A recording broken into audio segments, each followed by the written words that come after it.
Do you smell that? That's the smell of hyperinflation coming after the Federal Reserve saves a bunch of banks.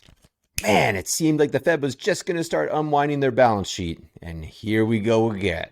So the Fed's balance sheet jumped $300 billion last week after they rescued a bunch of banks.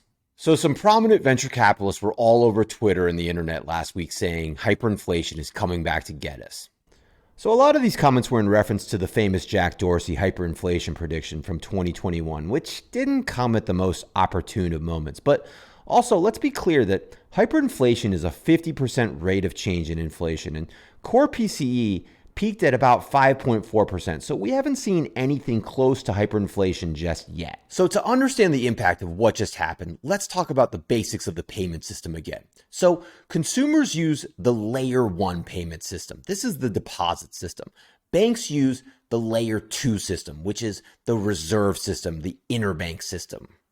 All right, let's use a simple example to understand this better. So if you bank at Bank A and buy a $10 sandwich from Jack, who banks at Bank B, then Bank A will debit your deposit account by $10 and the reserve account and send $10 of reserves to Bank B. That will result in a credit of $10 of reserves to Bank B, and it will show up as a $10 deposit credit to Jack's account. This is crucial to understand what's going on with the banking system right now, because if you look at the case of Silicon Valley Bank, what essentially happened was they were just flooded with outflows that they couldn't manage. Let's pretend that a bunch of venture capitalists panic and SVB suddenly gets $20 of layer 1 deposit transfer requests, but they only have $10 of reserves. They now have to find $10 of additional layer 2 reserves to settle the payment. So SVB has a big problem now. Normally, they'd be able to borrow reserves from another bank in the interbank market, and there's plenty of layer 2 reserves out there, but the other banks don't trust them because they think they're insolvent.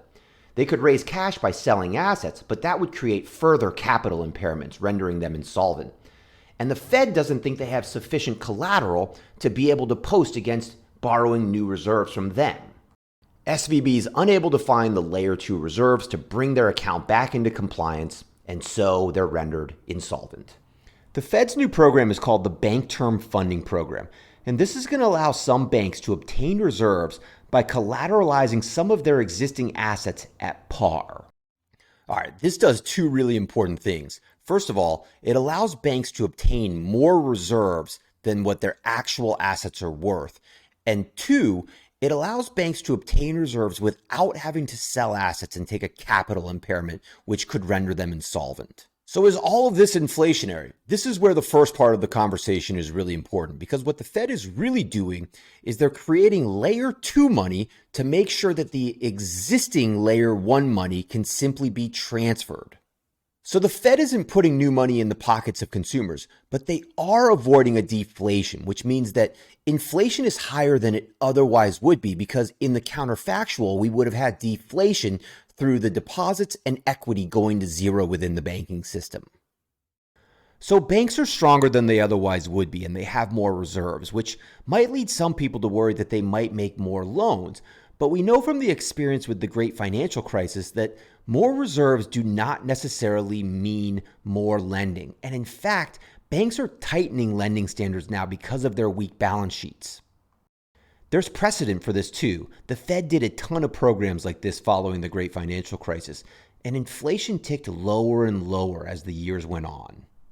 So the big conclusions are that this program is unlikely to create higher inflation because it doesn't put additional money into the layer 1 system and the hands of consumers. But it is inflationary in the sense that it avoids what would have otherwise been a deflationary banking collapse. But most importantly, banks are likely to continue tightening lending standards because their balance sheets are so weak. And this could exacerbate the disinflationary pressures that are already materializing in the real estate market and other credit markets. Thanks for watching, everyone. I hope you learned something new. I'll catch you next time.